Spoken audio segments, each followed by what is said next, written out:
যখন আপনি ইহসান শব্দটি শুনবেন তখন আপনাদের মনে হবে মানুষের প্রতি ইহসান করা। না না, আপনার নিজের প্রতি ইহসান করা। মানুষের প্রতি তো পরের ইস্যু। মানুষের প্রতি ইহসান নিয়ে আমি আজকে আলোচনা করব। আমি আজকে আলোচনা করবো আমার নিজের প্রতি ইহসান নিয়ে, আল ইহসান। এবং এটি এই যে আপনার মসজিদে এসেছেন, আমরা মসজিদে এসে কত সাজগোজ করে, তাই না? এখানে মসজিদে আমরা পাক্কা মুসলমান, পাক্কা মুসল্লি, দিনদারির অভাব নাই, দাড়ি টুপি আতর খুশবু এবং কি প্রস্তুতি নিয়ে আমরা এখানে এসেছি। এই যে মসজিদের জীবন, এই মসজিদের বাইরে যদি মসজিদের মতো জীবন আমাদের থাকে তাহলে এটা ইহসান। এক কথা ইহসান মানে হলো কি, মসজিদের মধ্যে আপনি যেমন, মসজিদের বাইরে গিয়েও কি আপনি এমন মানুষ। যদি এটি আপনি নিশ্চিত করতে পারেন তাহলে আপনি ইহসানের জীবন যাপন করছেন। ব্যাপারটি এইরকম যে আমাদের সোশ্যাল মিডিয়াতে আমরা আমাদের সবচেয়ে সুন্দর মুহূর্তগুলো আমরা পাবলিশ করি, তাই না? সবচেয়ে সুন্দর মুহূর্ত দেখবেন, আপনি একটু পিকনিকে গেছেন, আপনার সন্তানদেরকে নিয়ে কোথাও বেড়াতে গিয়েছেন, অথবা ধরেন আপনি ঘুরতে গিয়েছেন, এমনকি হজমরা করতে গিয়েছেন, এটা আপনি ছবি দেবেন। আপনি কি প্রতিদিন হজমরা করেন নাকি? না। প্রতিদিন পিকনিকে যান নাকি? প্রতিদিন কোনো বড় হোটেল রেস্টুরেন্টে খেতে যান নাকি? তা না।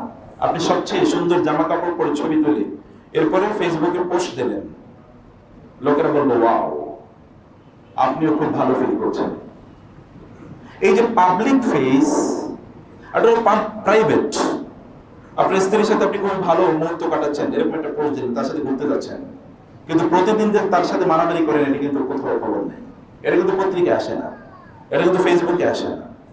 আপনার পাবলিক লাইফ এবং প্রাইভেট লাইফ একরকম কিনা? পাবলিকলি তো আমরা সবকিছু সুন্দর করে প্রেজেন্ট করার চেষ্টা করি, কিন্তু প্রাইভেটলি আমরা সেটাকে কতটা সুন্দর করতে পারছি, সেটা হচ্ছে ইহসান। আমাদের public face and private face, আমার প্রকাশ্য এবং গোপন অবস্থা। আপনারা আমাকে এখানে খুতবা দিতে যেমন দেখছেন, এবং অভ্যন্তরে যদি আমি এমন মানুষ না হই তাহলে কেমন দিন আমি মুনাফিক হিসেবে বলা যায়। এবং এটার কাছে আল্লাহর কাছে আমি আশা করছি যে এমনটা না হয়। কারণ আপনাদের জন্য আমি দোয়া করি শুরুতে, আল্লাহ তাআলা যেন আমাদের মসজিদের মতোই বাইরে, মসজিদের বাইরে জীবনটা যেন আল্লাহ তাআলা করে দেন। আল্লাহুম্মা আমিন। প্রিয় ভাই, এটা হচ্ছে ইহসান। এক্ষেত্রে আমাদের অনেক গাফলতি আছে, গাফলতিটা যেন না থাকে আমি সেই বিষয়ে বলতে চাই। বিখ্যাত সেই হাদিস, যেটা হাদিসে জিবরিল নামে আপনারা জানেন, রাসূলুল্লাহ সাল্লাল্লাহু আলাইহি ওয়াসাল্লামকে জিবরিল ইসলাম অনেকগুলো প্রশ্ন করলেন। এর মধ্যে একটা প্রশ্ন ছিল আখবিরনি আনিল ইসলাম, আখবিরনি আনিল ঈমান, এবং তারপর বলবেন আখবিরনি আনিল ইহসান, আমাকে ইহসান সম্পর্কে আপনি বলুন। রাসূলুল্লাহ সাল্লাল্লাহু আলাইহি ওয়াসাল্লাম তখন বললেন আনতা আবুদাল্লাহ কাআন্নাকা তারাহু ফাইন লাম তাকুন তারাহু ফাইন্নাহু ইয়ারাক। তুমি এমন ভাবে আল্লাহর ইবাদত করো যেন আল্লাহ সুবহানাহু ওয়া তাআলা তোমাকে দেখছেন, যেন আল্লাহ তাআলা তোমাকে দেখছেন। ফাইন লাম তাকুন তারাহু, যদি তুমি আল্লাহকে দেখতে না পাও, এই অনুভূতি, এই স্ট্রেংথ অফ ঈমান যদি তুমি ডেভেলপ না করতে পারো, ফাইন্নাহু ইয়ারাক, কমপক্ষে এতটুকু তোমার মধ্যে ডেভেলপ করো যে তিনি তোমাকে দেখছেন। এটাকে আধুনিক যুগে যদি বলি সিসিটিভি এফেক্ট অথবা অবজারভার এফেক্ট সাইকোলজিতে বলা হয়। অবজারভার এফেক্ট মানে কি? যেমন আপনি যদি দেখেন কেউ আপনার দিকে তাকিয়ে আছে, তখন আপনার নামাজের মান বেড়ে যায়, তখন আপনি লম্বা করে সিজদা দেন, লম্বা করে রুকু দেন, লম্বা সময় দাঁড়িয়ে থাকেন। আর যদি দেখেন কেউ নাই, তখন আপনি দ্রুত নামাজ পড়েন। এটা হলো অবজারভার ইফেক্ট। কোন একজন ভাই একটা দোকান দিয়েছেন, অন্য ভাই একটা অফিস দিয়েছেন, সেখানে কর্মকর্তা কর্মচারীদেরকে নিয়োগ দিয়েছেন, এরপর তারা কোনো কাজ করে না, ঠিক মতো বেচা বিক্রিও করে না, অফিসের কাজও ঠিক মতো করে না। কিন্তু যখন সিসিটিভি লাগানো হলো এবং বললো যে মালিক সব দেখতেছে, তখন উনি কি করেন? এখন সব এভরিথিং সব ফিটফাট। আমেরিকাতে একটা সিনেমা তৈরি হতো একসময়, অনেক আগে কথা বলছি, ওর মধ্যে বিগ ব্রাদার শো। সেখানে দেখানো হতো যে 15-20 জন, যেমন আমরা টেলিভিশনে প্রোগ্রাম করি, এরকম একটা ভিন্ন ভার্সনে 15-20 জন লোকের ওরা চুজ করে নিয়ে আসতো ইয়াং ম্যানকে, এবং ওরা ধরেন এক সপ্তাহ তারা কোনো একটা বাসায় তাদেরকে রাখতো এবং তাদেরকে এই টিকিট জানিয়ে দিত যে তোমরা এই করবা, টয়লেটে যাওয়ার সময় এটা করবা, টয়লেট থেকে বের হওয়ার সময় এটা করবা, এই সময় ঘুমে যাবা, এই সময় ঘুম থেকে উঠবা, এই এই জিনিস এই সময় ব্যবহার করবা, এটা করতে পারবেন, এই টিকিট। এবং এটা যারা পরিপূর্ণভাবে পারফেক্টলি অথবা যত ক্লোজলি এটাকে অবজার্ভ করতে পারতো তাদেরকে ফার্স্ট পজিশন দেওয়া হতো, কারণ ওটা সিসি ক্যামেরায় সব রেকর্ড করো তো, এবং এরপরে পুঙ্খানু তোমার টয়লেটে যাওয়ার কথা ছিল বাম পা দিয়ে, তুমি ডান পা দিয়ে গেছো, ভুল হয়েছে, মাইনাস নাম্বার মাইনাস। ওদের বিগ ব্রাদার শো এর কথা বাদ দিলাম, আমাদের কি এরকম কোনো শো নাই? আছে কিনা? এগুলো কি কিছুই রেকর্ড হয় না? আপনি কোন পা দিয়ে টয়লেটে ঢুকছেন রেকর্ড হয় না? ঘর থেকে যখন বের হচ্ছেন তখন আপনি কি পরে বের হচ্ছেন এটা কি রেকর্ড হয় না? হচ্ছে কিনা?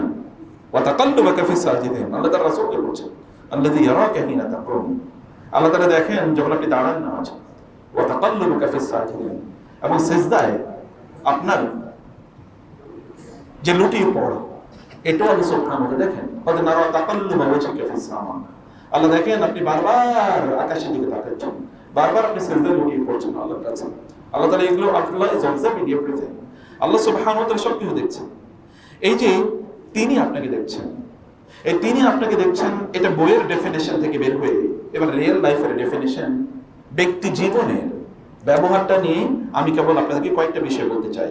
এর মধ্যে দেখুন আল্লাহ সুবহানাহু ওয়া তাআলা কোরআনে বারবার বলছেন যে তিনি আমার খুবই নিকটবর্তী, আমাদের নিকটবর্তী, এবং তিনি সব দেখছেন। দেখেন না অনেকগুলো আয়াত, সূরাতুল আলাকে আলাম ইয়ারা বিআন্নাল্লাহ ইয়ারা, সে কি জানে না আল্লাহ তাআলা তাকে দেখছেন? আবু জাহল রাসূলুল্লাহ সাল্লাল্লাহু আলাইহি ওয়াসাল্লামকে সালাত আদায় করতে দিচ্ছেন না, ওয়ালহা মানে আবদান ইদা সাল্লা, সে ওই বান্দাকে নিষেধ করে যখন সে নামাজ আদায় করে, সেখানে আলাম ইয়ারা বিআন্নাল্লাহ ইয়ারা কাল্লা লা ইল্লাম ইয়ানতাহি লানাসফা'আন বিন-নাস, ও যদি বিরত না থাকে ওর অগ্রভাগের চুল, কপালের অগ্রভাগের চুল ধরে আমি ওকে জাহান্নামে নিক্ষেপ করব, আল্লাহ বলছেন। আল্লাহ সুবহানাহু বলেন ওয়া মাআকুম আইনামা কুনতুম, তোমরা যেখানে থাকো তিনি তোমাদের সাথে আছেন। তিনি বলছেন ইয়ালামু খাইনাতাল আয়ুন ওয়া মা তুখফিস সুদূর, তিনি জানেন তোমাদের চোখের খেয়ানত, তুমি চোখ দিয়ে কোন দিকে তাকাচ্ছ, চোখের খেয়ানত ইয়ানদের জন্য অনেক বেশি গুরুত্বপূর্ণ, যে চোখের খেয়ানত আপনি চোখে কোন দিকে তাকাচ্ছেন। কালকে আমরা আসতেছিলাম একটা দূরে একটা প্রোগ্রামে গিয়েছি, তো সেখান থেকে এসে বাসায় আমরা যখন ঢুকেছি তখন ফজর আযান দেয়, তো ওইখান থেকে যখন যাচ্ছিলাম দেখলাম যে ফ্লাইওভারের নিচে যতগুলো পিলার আছে সবগুলো পিলারে সিনেমার পোস্টার ভর্তি, তাকানো যায় না। আমি ভাবলাম যে কি পরিমাণ চোখের জেনা এর মাধ্যমে লোকেরা করছে, কি পরিমাণ চোখের জেনা লোকেরা করছে, এবং এটা লোকেরা করে যাচ্ছে, এই অনুভূতি তো নাই, মানুষ তো বোঝে না হয়তো যেটা তার গুণ, এই অনুভূতি নেই, কারণ এটা তো কোথাও পড়ানো হয় না, মাদ্রাসায় পড়ানো হয় না, স্কুল কলেজে তো নাই, এবং এই কারণে আমি বলছি না যে আমার চোখেরও দায় আছে, জেনা আছে, এটা দায়িত্ব আছে। ও জেনাল আইনি আন্নাস, সোশ্যাল মিডিয়া যখন আমরা ব্যবহার করি তখন সেখানে কি চোখের জেনা হয় না? হয় কিনা? সোশ্যাল মিডিয়া যখন আপনি ব্যবহার করেন, ইউটিউব অথবা ফেসবুক, সেখানে চোখের জেনা তো হয়। এমনকি যখন আপনার ইমো চালান তখন কি এখানে চোখের জেনা হয় না? কতক্ষণ পর পর এটা আসে না? আসে। এবং আরো যত ধরনের অ্যাপস আছে, যখন আপনি ফ্রি ভার্সন চালান তখন মানে আপনাকে অ্যাড দেখতেই হবে। অতএব আধুনিক এই টেকনোলজির সাথে বিল্ট ইন আছে ফিতনা, ইমান বিধ্বংসী জিনিস, এলিমেন্টগুলো বিল্ট ইন। ফিল্টারিং করা আপনার জন্য ফরজ, কিন্তু আপনি তো বুঝেনই না যে এখানে ফিল্টারিং করতে হবে। তাইলে এই ফিল্টারিং এর মেকানিজমটাই আমি আপনাদেরকে বলছি, যেটা আল্লাহ বলেছেন ইয়ালাম খায়িনাতাল ইয়ালামু খায়িনাতাল আ'য়ুন ওয়া মা তুখফি সুদূর, মনে মনে আপনি যা ভাবছেন, এই যে মনে মনে আমরা যা চিন্তা করি সব তো প্রকাশ করি না, কিন্তু এটাও কিন্তু আল্লাহ সুবহানাহু ওয়া তাআলা এর সাথে ইহসানুজ জন এর ইস্যু, ওয়ালা তামুত লা ইয়ামুতান্না আহাদুকুম ইল্লা ওয়া হুয়া ইহসিনুজ জন্না বিল্লাহ। রাসূলুল্লাহ সাল্লাল্লাহু আলাইহি ওয়াসাল্লাম বলেছেন তোমরা কেউ আল্লাহর ব্যাপারে উত্তম ধারণা না নিয়ে মারা যেও না, খবরদার, তার বিপদ আছে। আনা ইনদা জন্নি আবদি ওয়া আনা মাআহু ইযা যাকারানি, আল্লাহ তাআলা বলেন হাদিসে কুদসি, আমার বান্দা আমারে যেমন মনে করে আমি তেমন, ও আমাকে যেভাবে স্মরণ করে আমি তেমনই। ফাইযা যাকারানি ফি মালাইন যাকারতুহু ফি মালাইন আ'লা, সে যদি আমাকে কোনো জনসম্মুখে আমার কথা বলে তাহলে আমি তার সামনে যে মানুষ আছে, জনতা আছে, তার চেয়ে অনেক অনেক উত্তম, অনেক সম্মানিত সৃষ্টির সামনে তার ব্যাপারে আমি আলোচনা করি। তারা কারা? মালায়েকা মুকাররাবুন, সবচেয়ে নিকটবর্তী ফেরেশতারা। এবং যখন সে ইযা যাকারানি ফি নাফসি যাকারতু ফি নাফসি, যখন সে একা একা আমার কথা স্মরণ করে তখন আমি একা একা তার কথা স্মরণ করি। আল্লাহু আকবার, কি মহান রব! এই রবকে মানুষ ভুললে কেমনে যায়? কিভাবে যায় মানুষ এই রবকে ভুলে? তাকে স্মরণ না করে থাকে কিভাবে? ওয়া নাহনু আকরাবু ইলাইহি মিন হাবলিল ওয়ারিদ, আমি তার যে গলার ধমনী আছে, এই ধমনীর রগ এর চেয়ে অনেক অনেক নিকটে আমি তার কাছে। তার মানে see everything, I observe everything, I record everything, আমি সবকিছু দেখি এবং সবকিছু জানি। ইন্নাল্লাহু আলাইকুম রাকিবা, ইন্নাল্লাহু কানা আলাইকুম রাকিবা। প্রতি জুমায় আপনারা এই কথাটা শুনেন। এটা what is the implication of this? আল্লাহ সুবহানাহু ওয়া তাআলা তোমার সব কিছুর অবজারভার, তত্ত্বাবধায়ক, সবকিছু তিনি তত্ত্বাবধান করে সবকিছু তিনি রেকর্ড করে রাখেন, এভরিথিং। আপনি কি ভাবছেন, কি বলছেন, কোন ইন্টেনশন নিয়ে কি বলছেন, that is not close to Allah, that is not concealed to Allah, that is disclosed to him, that is revealed to him. এটা তার কাছে স্পষ্ট, তার কাছে এটা প্রকাশিত, তার কাছে এটা প্রকাশিত। প্রিয় ভাইরা, সম্মানিত বোনেরা, এ কারণে বলছে যে ইহসান নিয়ে আমি আপনাদেরকে যেটা বলতে চাই তা হলো, এর মানে হচ্ছে আল্লাহ সুবহানাহু ওয়া তাআলা ইজ অবজারভেন্ট। এটাকে সব সময়, এই ফিলটা, এই অনুভূতিটা সব সময় রাখা। মনে রাখবেন, এটা কেবলমাত্র এই যে ইলেকট্রিক্যাল এই ফ্যান অথবা লাইটের সুইচ না, যে অন করলেন এরপরে কি এটা চলতে থাকলো। অতএব ইহসানের ইস্যুটা এরকম না যে ইহসানের সুইচ অন করলেন এরপর আপনি ফেরেশতা হয়ে গেছেন। ব্যাপারটা কিন্তু এরকম না। ইহসানের সুইচ অন করলেই ফেরেশতা হয়ে যাওয়া যায় না। এটা গ্র্যাজুয়ালি, দীর্ঘদিন জুড়ে আপনাকে নিজেদেরকে ইহসানের লেভেলে নিয়ে যেতে হবে। এবং কিভাবে সেটা নিয়ে যাবেন সে বিষয়টি আমি আজকে আপনাদের সামনে আলোচনা করার চেষ্টা করব। আল্লাহ সুবহানাহু ওয়া তাআলা ফাসায়ারাল্লাহু আমালাকুম ওয়া রাসূলুল মুমিনুন, আল্লাহ সুবহানাহু ওয়া তাআলা অচিরেই তোমাদের আমলগুলো প্রকাশ করে দেবেন। ওয়ালা ইয়াতিরাকুম আমালাকুম, তোমাদের আমল তিনি নষ্ট করবেন না। Will preserve everything and will present everything, সব তিনি রক্ষা করছেন এবং সবকিছু তিনি প্রিজার্ভ করবেন। রাতের বেলা যখন আপনি একাকী দাঁড়ান নির্জনে নিভৃতে আল্লাহ রাসূলের মতো কুমিল লাইলা ইল্লা কালিলা, তখন যেমন তিনি দেখেন।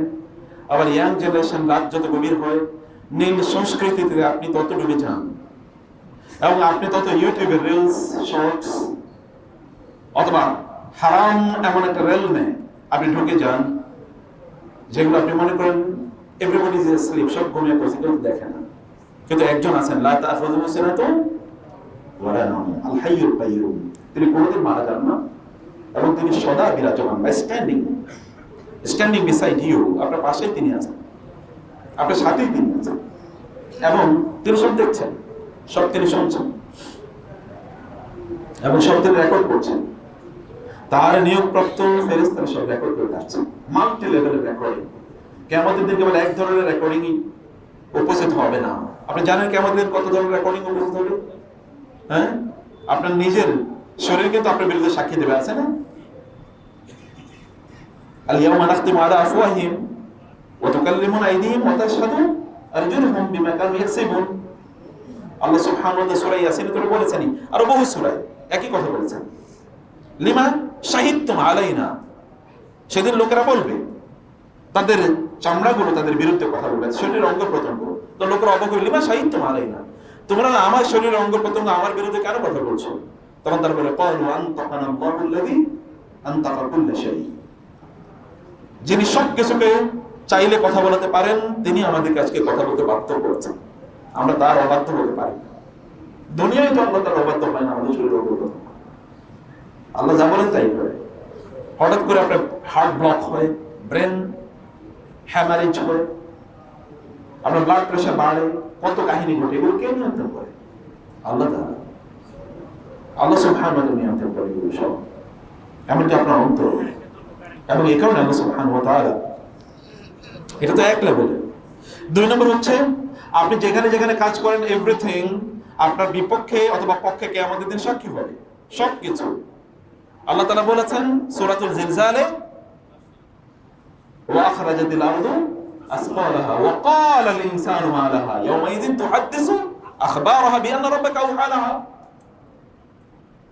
সেদিন এই জমিন সব খবর বলে দেবে, কারণ রব তাকে বলেছে যে তুমি বলো এই লোককে কি করেছে। অথবা এটা আরেকটা জিনিস। এবং ফেরেশতারা তো আছে 3 নম্বর, আছে না? ফেরেশতারা কি তারা সব লিখে রাখছে, মা ইয়ালফিজু মিন কাওলিন ইল্লা লাদাইহি রাকীবুন আতীদ। আপনার দুই পাশে ডান এবং বাম, আনিল ইয়ামিনি ওয়া আনিশ শিমালি কাঈদ, ডান এবং বামে বসা আছে ফেরেশতা এবং রেকর্ড করছে সবকিছু, তারাও করবে সেদিন। আর চতুর্থ আপনার রব নাই, আছে কিনা? তিনি তো সর্বশ্রেষ্ঠ উইটনেস, তিনি তো সব জানেন, সব দেখেন, কোনো কিছুর দরকার নেই। কত লেভেলের আপনার বিরুদ্ধে সেদিন প্রমাণ দেখছেন, কোনটা ডিনাই করবেন? ম্যান ডিনাই করার উপায় কি? আপনি নিজে তো আপনার শরীরই তো আপনার বিরুদ্ধে কথা বলবে, কিভাবে ডিনাই করবেন? ইহসানের লেভেলকে আপনি যদি আপনার নিজকে যদি ওই লেভেলে নিয়ে যেতে চান, তাহলে আপনাকে অবশ্যই এই অনুভূতি মাথায় রেখে কাজ করতে হবে, যেটি আল্লাহ সুবহানাহু ওয়া তাআলা বললেন, আলাম ইয়ালাম বিআন্নাল্লাহ ইয়ারা। সে কি বুঝে নাই আল্লাহ সুবহানাহু ওয়া তাআলা দেখছেন? আপনি যখন রাতের অন্ধকারে আপনার মোবাইলটা অফ করে 2 রাকাত নামাজে দাঁড়িয়ে যান, সেটা যেমন আল্লাহ দেখেন এবং পরম ভালোবাসেন। আর আপনি রাতের বেলা ঘুমাইতে ঘুমাইতে ওই ইউটিউব দেখতে দেখতে ঘুমাইছেন, আবার ঘুম থেকে মিথ্যা ওইটা দেখছেন, আল্লাহ তাআলা কি এটাও দেখেন নাই? দেখেন। দুইটার মধ্যে ডিফারেন্স আছে কিনা? দুই বান্দার, একজন ইহসানের লেভেলের দিকে আগে যাচ্ছে, আরেকজন একেবারে ইসআএর লেভেলের দিকে আগে যাচ্ছে। ওয়া ইউসিউ যান্না বিল্লাহ, এই ব্যক্তি আল্লাহর ব্যাপারে প্রচন্ড খারাপ ধারণা পোষণ করছে। সে বুঝে নাই যে আল্লাহ তাআলার কাছে সব দিনের জন্য জবাবদিহি করতে হবে, সব কিছুর জন্য জবাবদিহি করতে হবে।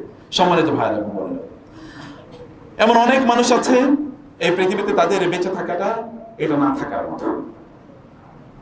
এটা কবির এই কারণে বলেছেন, قد عاش قوم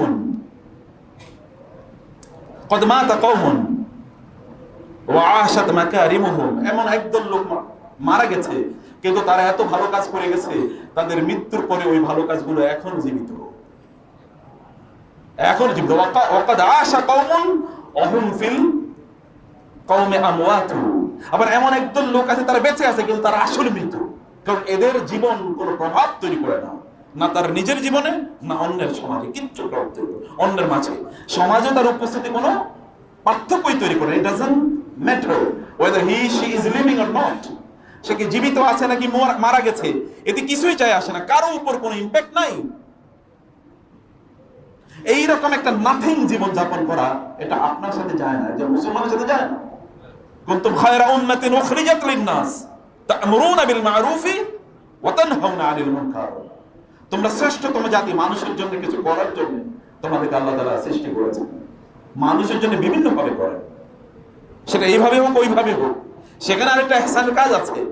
কিন্তু আপনার জীবনটা যেন এমন না হয় যে আপনি আসলে কিছুই ভাবেনই না, আপনি কেমন যেন একটা পশু, গরু, ছাগল, কুকুর, বিড়ালের মতো জীবনযাপন করছেন, কোনো অনুভূতি নাই। কেন আপনি বেঁচে আছেন আপনি নিজেও জানেন না, কোনোদিন আপনি চিন্তা করেন না কি আপনাকে বানাইছে এবং কার কাছে আপনাকে ফিরে যেতে হবে, এবং সেখানে গেলে আপনি করবেন কি, হোয়াট ইজ আফটার লাইফ, এই জীবনের পর এরপরে কি, এগুলো নিয়ে কোনোদিন আপনি ভাবেন না, চিন্তা করেন না। এটা তো পশু পাখির জীবন, এটা তো মানুষের জীবন না। ওয়ালাকাদ কাররামনা বানি আদমের অন্তর্ভুক্ত আপনি না। উলাইকা কাল আনআমি বাল হুম আযাল। এরা পশু পাখি, জন্তু, জানোয়ারের চেয়েও খারাপ। জন্তু বললে মানায়, কিন্তু এদেরকে জন্তু বললে জন্তুর গালি দেওয়া হবে। জানোয়ার, এদেরকে বললে জানোয়ারের গালি দেওয়া হয়, কারণ তো জানোয়ারের চেয়ে কম আর জানোয়ারের চেয়েও খারাপ। অতএব জানোয়ার বললে এরা জানোয়ারের মানে উঠে যায়। এরা তো জানোয়ারের মানেন না, এর আরো নিচু মানে, লোয়ার দেন জানোয়ার। এমন জীবন যাপন কেন আপনি করবেন? আপনি নিজের উপর আপনি এরকম জুলুম এবং অত্যাচার কেন চাপিয়ে দেবেন? তারা বুঝেই না সে হালাল করছে কাজ নাকি হারাম করছে, সে কল্যাণ করছে নাকি অকল্যাণ করছে, সে কি তার দুনিয়াকে ধ্বংস করে দিচ্ছে, আখিরাতকে ধ্বংস করে দিচ্ছে নাকি করছে না, কিছুই বোঝে না। তামদি সুনুন ওয়া তানকাদিল আইয়াম ওয়ান নাসু তালহু ওয়াল আনামু নিয়াম ওয়ান নাসু তাসআ লিল হায়াতি বিগাফলাতিন লাম ইয়াযকুরুল কুরআন ওয়াল ইসলাম।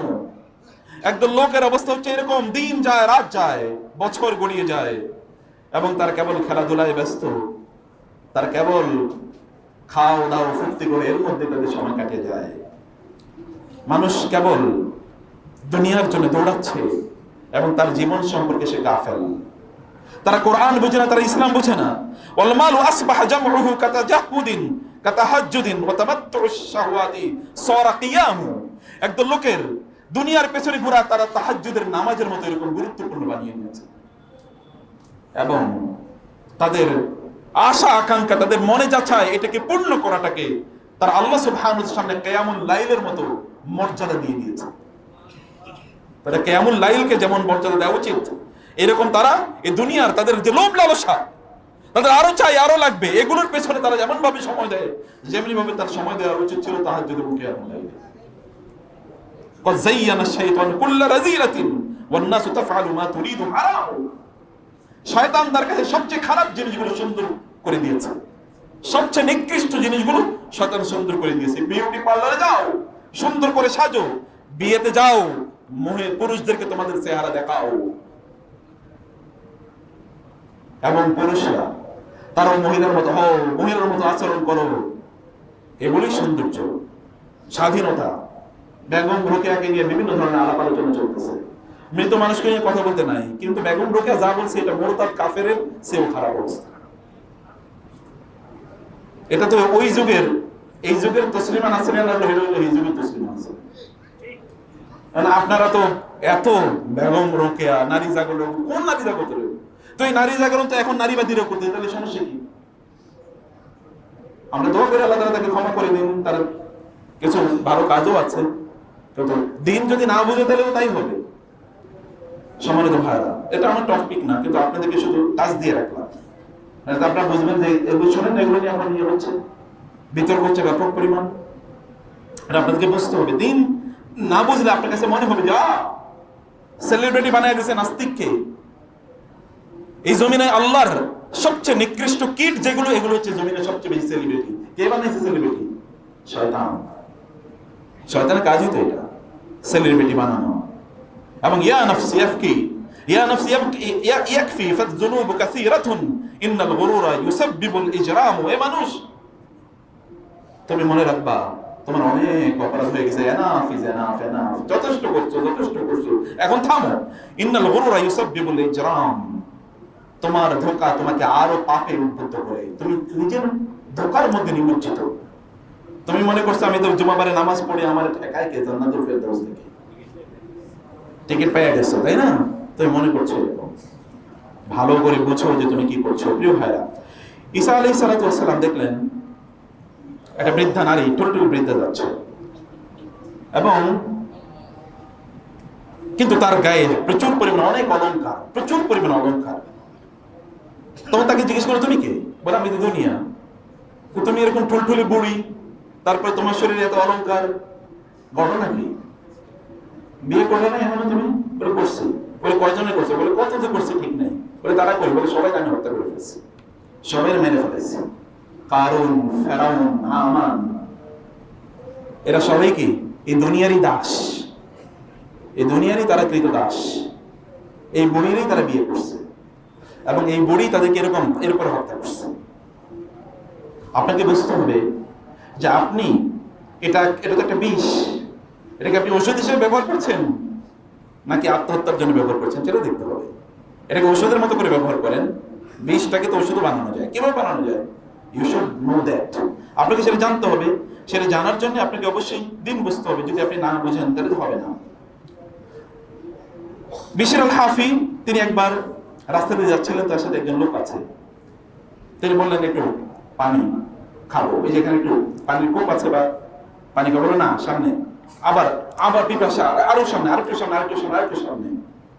সর্বশেষ ইনি একজন আবেদ ছিলেন, জাহেদ। সর্বশেষ অনেক পিপাসা তার, পানি ছাড়া চলছে না, বলে আরেকটু সামনে। বলেছে এইভাবেই দুনিয়ার ব্যাপারে আমি তোমাকে ধৈর্যশীল বানিয়ে নিচ্ছি।